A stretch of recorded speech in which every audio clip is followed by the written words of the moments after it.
Waalaikumsalam, Bu Mala. Boleh saya minta waktunya sebentar, Bu? Boleh, Bu. Terima kasih sebelumnya, Bu Emma. Maaf jika saya sudah mengganggu. Saya hanya ingin berdiskusi, Bu. Oh, tidak apa-apa, Bu Mala. Saya lihat Ibu Mala kayaknya beberapa hari ini kayaknya agak berubah sih. Oh iya, jadi apa nih yang bisa saya bantu dan apa yang ingin Ibu capai dari diskusi kita ini? Oh, saya hanya ingin berdiskusi mengenai masalah yang sedang saya hadapi, Bu. Saya harap dengan diskusi ini saya bisa mendapatkan solusinya, Bu. Oh, oke. Sekarang coba Ibu ceritakan, memangnya apa yang Ibu rasakan saat ini? Saya bingung, Bu, dengan hasil ujian siswa saya. Saya merasa sudah melakukan yang terbaik. Akan tetapi apa yang saya bayangkan tidak sesuai dengan kenyataan yang ada, Bu.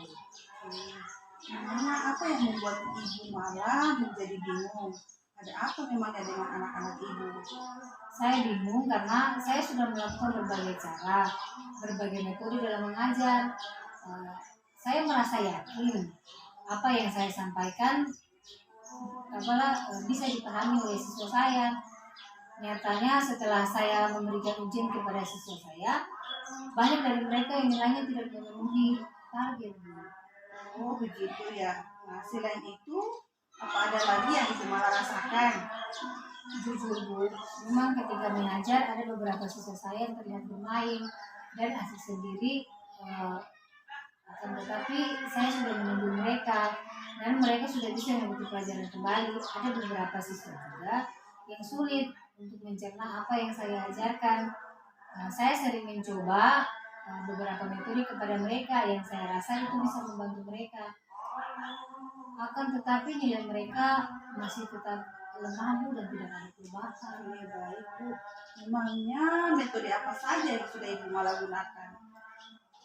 Saya sudah memberikan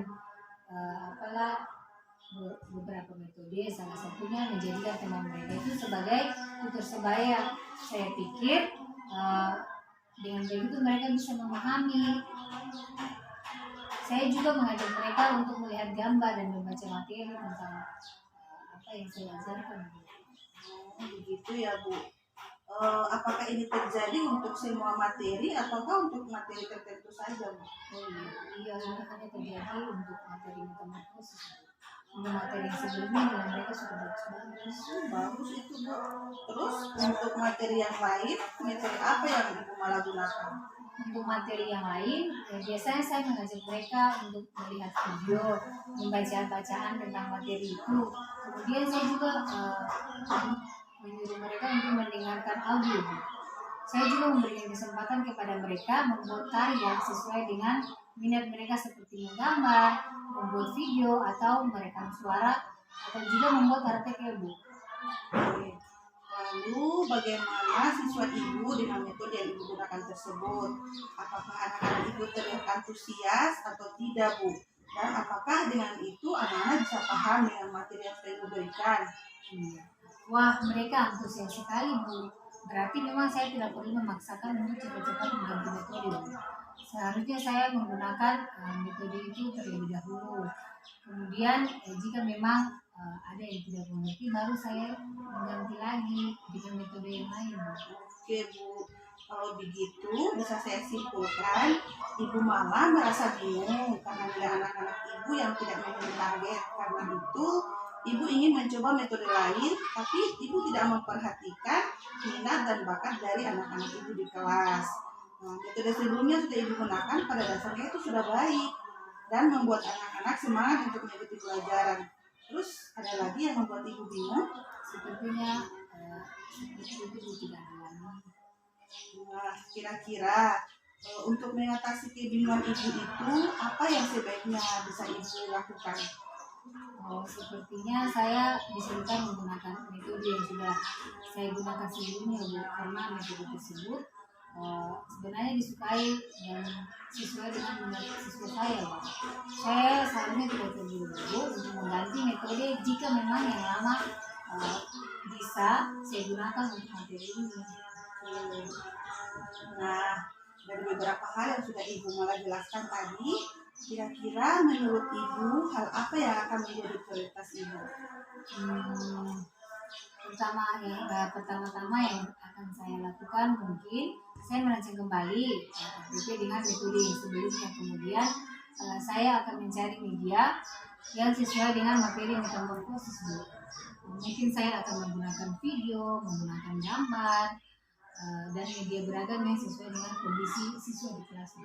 Nah, itu langkah yang bagus Bu Mala. Kira-kira ada hal lain lagi yang Ibu lakukan selain hal-hal yang sudah Ibu Mala jelaskan tadi? Iya, mungkin saya akan meminta bantuan dari rekan sejawatnya. Siapa tahu saya bisa berkolaborasi sebagai narasumber dalam mengajari materi ini. Nah, itu langkah yang sangat bagus. Kira-kira ada lagi? Iya Bu, mungkin saya akan menginformasikan kepada siswa tentang materi yang akan diulang kembali agar mereka siap untuk lebih memahami dan mencari referensi yang lain di UMA. Wah, itu bagus sekali. Saya rasa hal itu memang perlu untuk dilakukan.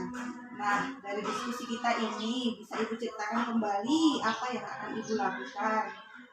Iya Bu, yang pertama mungkin seperti yang tadi saya bilang, merancang RPP, kemudian saya mencari media yang sesuai dengan materi metamorfosis. Selain itu mungkin saya siapkan video, gambar-gambar. Saya sesuaikan juga dengan kondisi siswa saya di kelas. Saya juga akan meminta bantuan dari rekan sejawat. Siapa tahu saya bisa berkolaborasi sebagai narasumber. Selanjutnya saya akan menginformasikan juga kepada siswa tentang materi yang akan diulang kembali supaya mereka lebih siap. Bagus sekali Bu Mala. Senang sekali dengan apa yang sudah Ibu capai dari diskusi kita ini. Lalu kira-kira komitmen apa yang akan Ibu lakukan untuk menjalankan rencana Ibu itu? Saya rasa saya akan meminta bantuan Ibu Emma saja. Kebetulan saya dan Ibu Emma kan mengajar di kelas 4. Dengan begini mungkin Ibu Emma bisa membantu saya mencari media. Nah, itu ide yang hebat sekali Bu Mala. Saya yakin dan percaya Ibu Mala orang yang sangat bersemangat untuk melakukan perbaikan dan pembaruan Bu. Salut Bu. Terima kasih banyak Bu Emma. Sama-sama Bu Mala.